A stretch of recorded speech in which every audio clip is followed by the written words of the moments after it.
In this lecture, we're going to learn how to construct a PV versus P graph for an ideal gas and for a real gas as well. So the first thing that we'll do is I'll briefly go through the different aspects of what an ideal gas and a real gas is. Now, what are the differences between an ideal gas and a real gas? So quickly, an ideal gas is something that has it's a model for a gas, and it has two basic assumptions. One is that it has no intermolecular forces. So it has no intermolecular forces, or what you can say is that intermolecular forces are negligible. They are so small, they're so weak, that we can assume that they play no role whatsoever in the behavior of the gas. So that's the first assumption of an ideal gas. The second assumption of an ideal gas is that the particle size is negligible. Particle size is negligible compared to the volume occupied.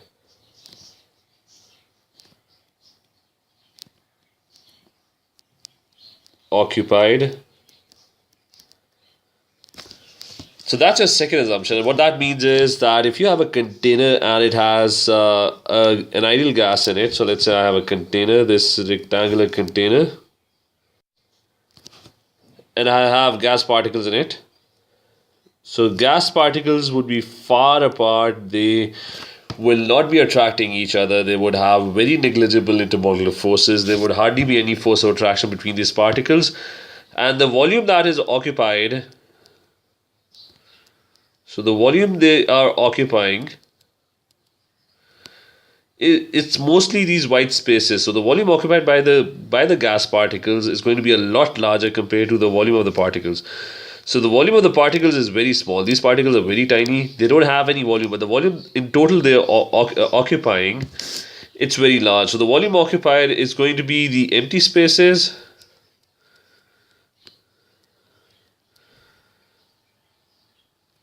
plus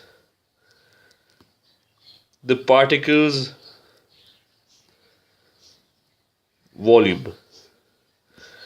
And what the ideal gas assumes is that the particle volume is so negligible that we can simply ignore it, because the volume occupied is going to be probably equal to these empty spaces. So we can ignore the volume of the particles because it's going to be so small. The particles would hardly be occupying any volume.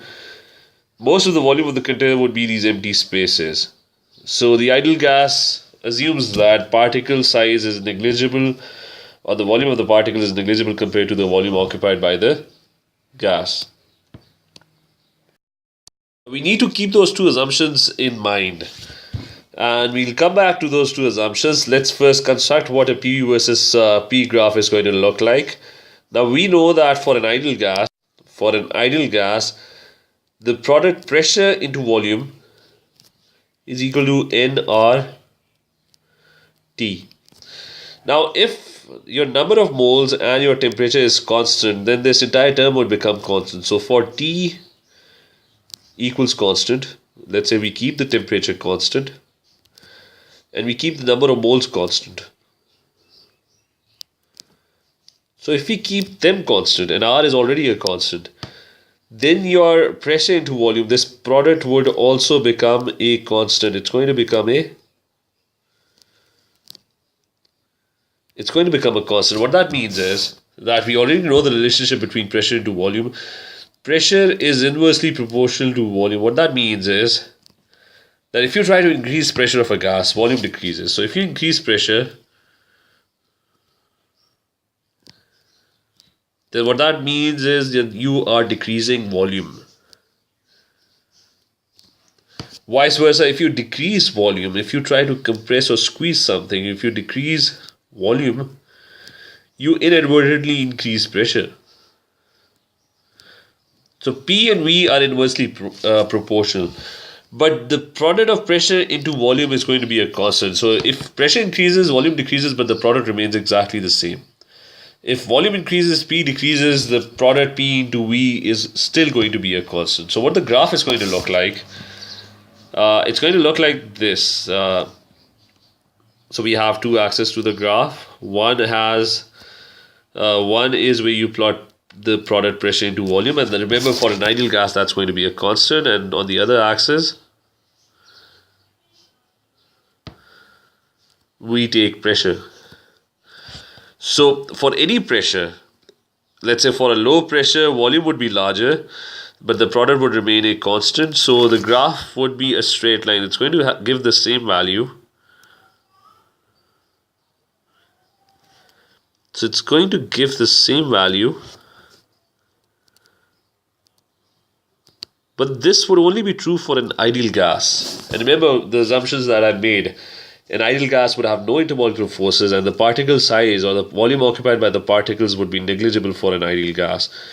So it's going to be a constant straight line. So when the pressure is low, the volume would be higher, so pressure into volume would be a constant. And when the pressure is high, the volume would be low, but the product pressure to volume would still be a constant. So it's going to be a straight constant line for an ideal gas.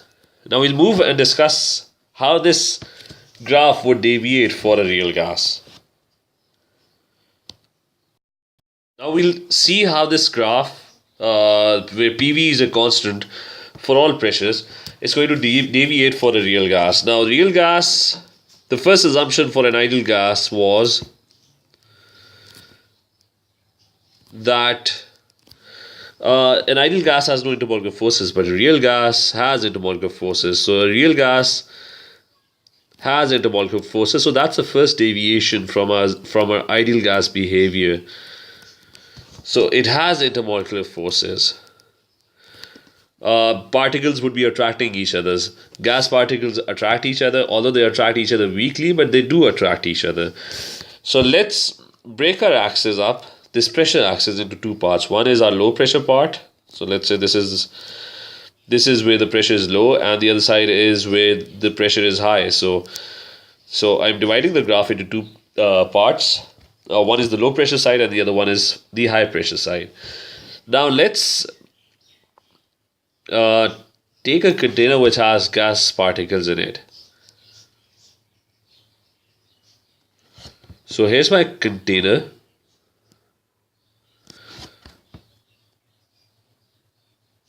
And it has all these gas particles in it. Let's draw this gas particle. This one is a red gas particle. Now what is pressure? Pressure is when these particles, they go and they hit the walls of the container and they exert a pressure. So for an ideal gas, these particles are not attracting each other, which means that this red particle is going to go and it's going to hit the walls of the container and it's going to exert a pressure. Let's call that pressure the ideal pressure, where particles are not attracting each other. So let's call that pressure the ideal pressure that a gas would exert, if the gas is an ideal gas. Now what happens in reality? In reality, what happens is that your gas is not ideal. What that means is when this particle is going to go and hit the wall of the container, these other particles, they would be attracting it. So this particle would be attracted by these other particles. The reason being because it's not an ideal gas. It's a real gas. Real gases have intermolecular forces. They attract each other. So as this particle is moving and going to hit the wall of the container, it's going to be slowed down. So in reality, in a real gas,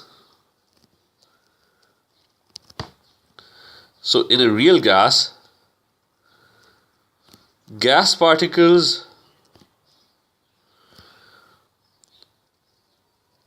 would slow down when they hit the wall of the container due to intermolecular forces. When they hit the walls of the container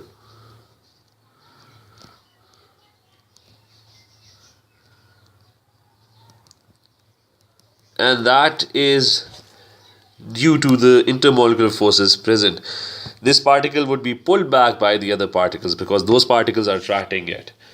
So in reality, the pressure that would be exerted, your real pressure for a real gas would actually come out to be less than the ideal gas pressure. Because in an ideal gas situation, the pressure exerted would be larger because there would be no slowdown. The other particles would not be attracting the particle that's going to hit the wall of the container. But in a real scenario, in a real gas, that particle would be slowed down. So your real pressure is going to be less than the ideal gas pressure. And if that is less, that means that the product which is going to be your real pressure into volume, the product P into V, would actually come out to be less than the ideal gas situation where, so it's going to come out to be less than,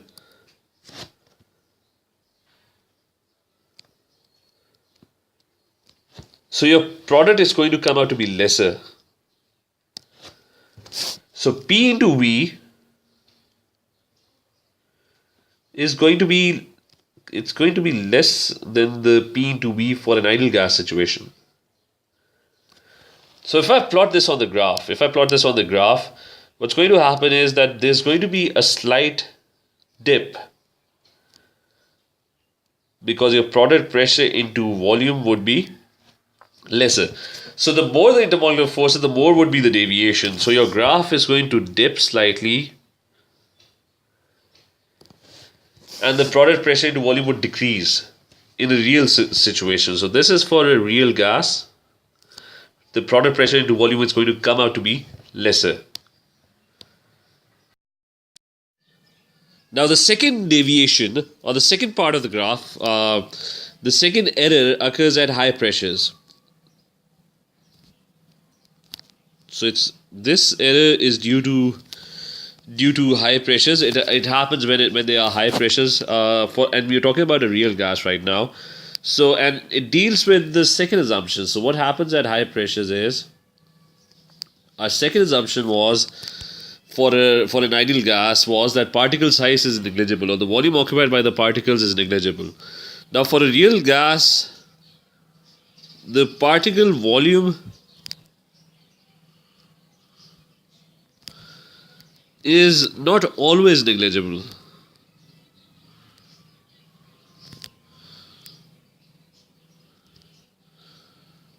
Not always negligible.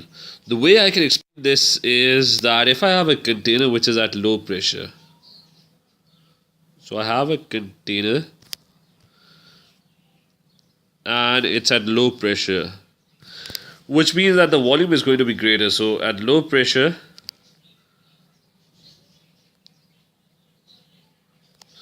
so this is a movable piston, and so this here is my movable piston, and they are gas particles.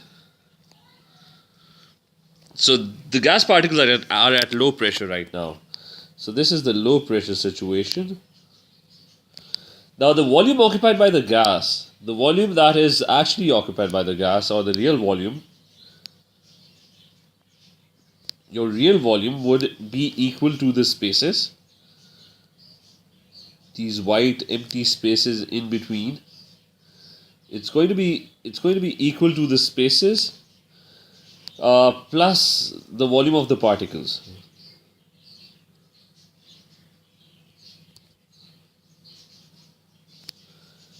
So your real volume is always going to be greater because ideal gas, what an ideal gas would do is that for an ideal gas we will assume that particle volume is negligible. So an ideal gas would only calculate the volume of the spaces, the empty spaces that is being occupied by the gas particles. So an ideal gas would only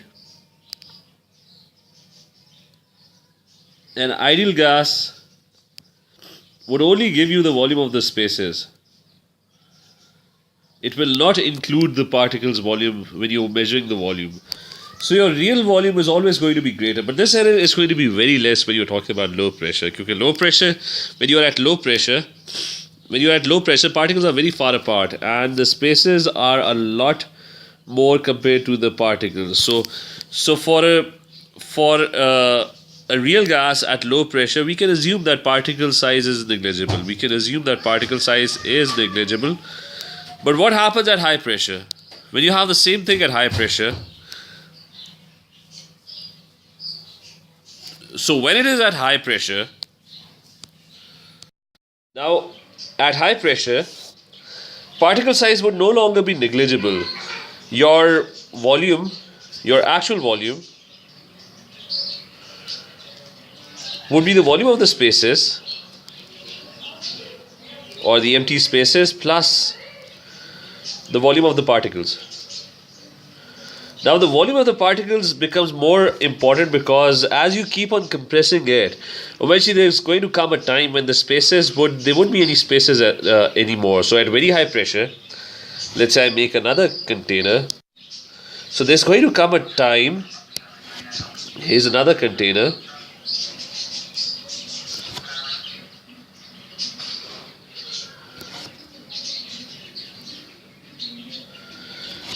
So there would eventually come a time when you compress the gas so much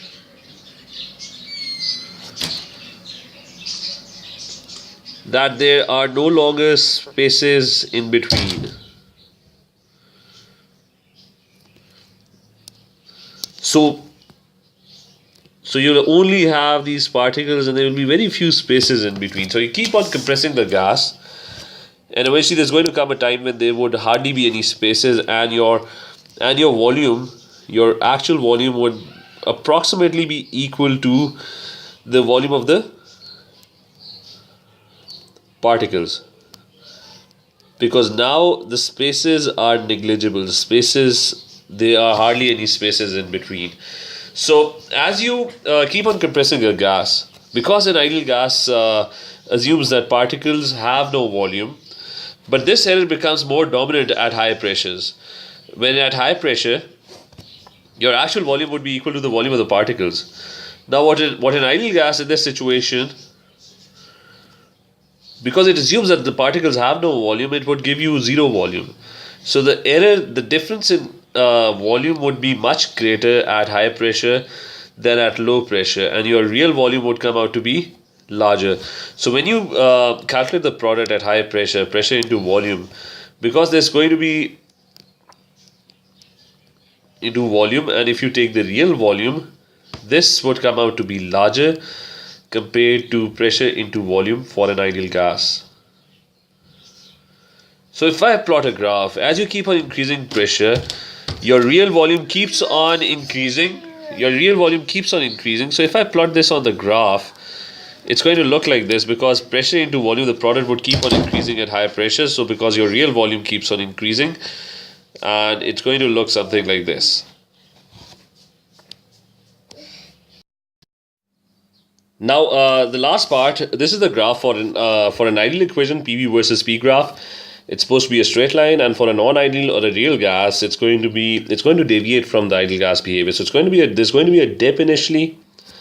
So there's going to be a dip initially. It's going to decrease. P into V product would decrease, and then it's going to rise at higher pressures. And I've already explained what are the reasons behind that. And as the gas becomes more and more non-ideal, this behavior becomes more dominant. The dip would increase and the rise would also increase. Now, under what circumstances, how would you know that a gas is behaving non-ideally? So how would you determine whether the gas is close to ideal gas behavior or it's behaving non-ideally?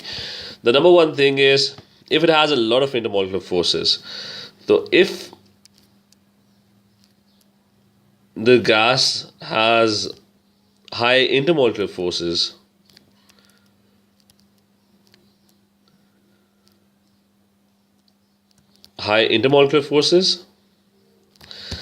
then that would mean that it's going to behave non-ideally. It's going to behave non-ideally because an ideal gas assumes that it has no intermolecular forces. So if I have three gases, let's say I have two gases. One is ammonia and the other one is hydrogen.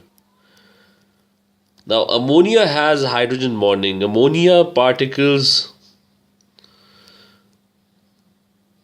Particles in ammonia will attract each other very, very strongly, whereas hydrogen has very weak van der Waals. So hydrogen is only going to deviate very, very slightly. So if I draw the graph for hydrogen, there's going to be a very slight deviation from ideal gas behavior. So it's going to be something like this. So there's going to be a very slight deviation. Whereas ammonia is going to be, on the other hand, ammonia is going to be very non-ideal. So this graph would probably be of ammonia. Ammonia is going to deviate a lot because ammonia has hydrogen bonding, it has very high intermolecular forces, so its behavior is going to deviate a lot from ideal gas behavior. Now, the second condition in which a gas would behave very, very non-ideally is low temperature. So when a gas is at low temperature,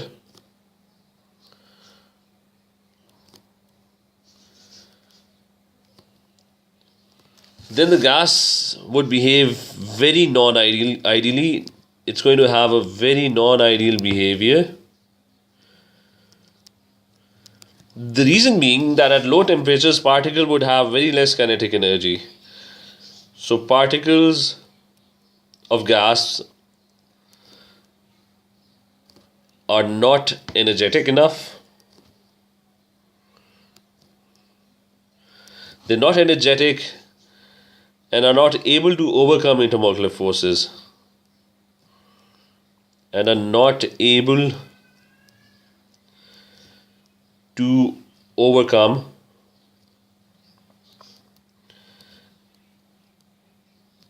intermolecular forces,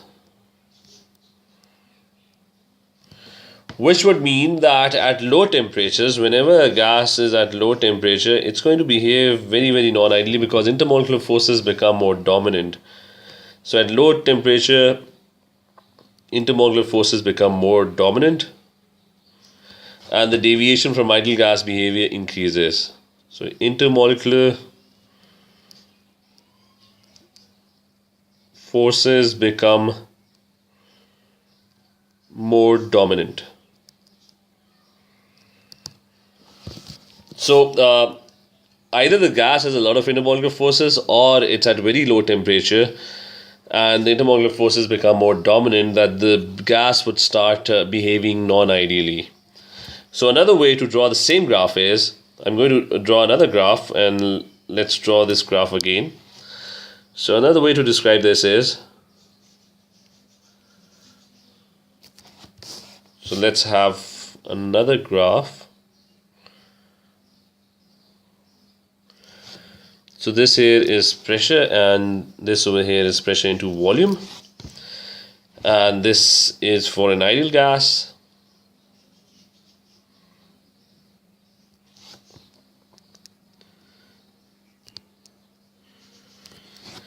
Now at very high temperatures, all gases would behave ideally because they're very energetic and they're easily able to overcome intermolecular forces. So intermolecular forces are negligible at high temperatures. So intermolecular forces are negligible at high temperatures because particles are very energetic.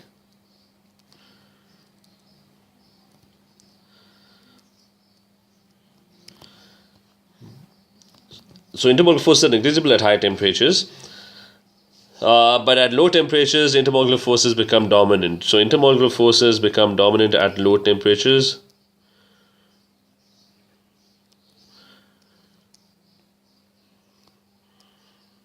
Become more dominant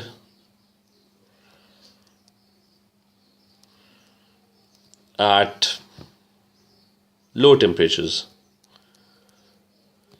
So if I have a graph and I have this is a graph for a real gas, for an ideal gas, and let's say I have a graph for an ideal gas. Now at very high temperature, the gas would behave very ideally because it can easily overcome intermolecular forces. So the graph would be something like this. It's its shape would be very similar to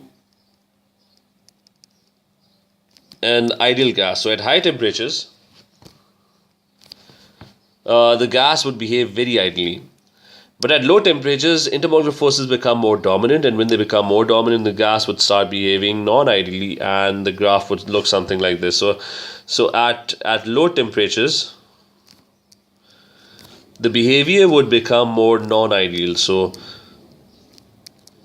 this would be close to a non-ideal behavior. So at low temperatures, intermolecular forces become more dominant, and the shape of the graph would start to deviate.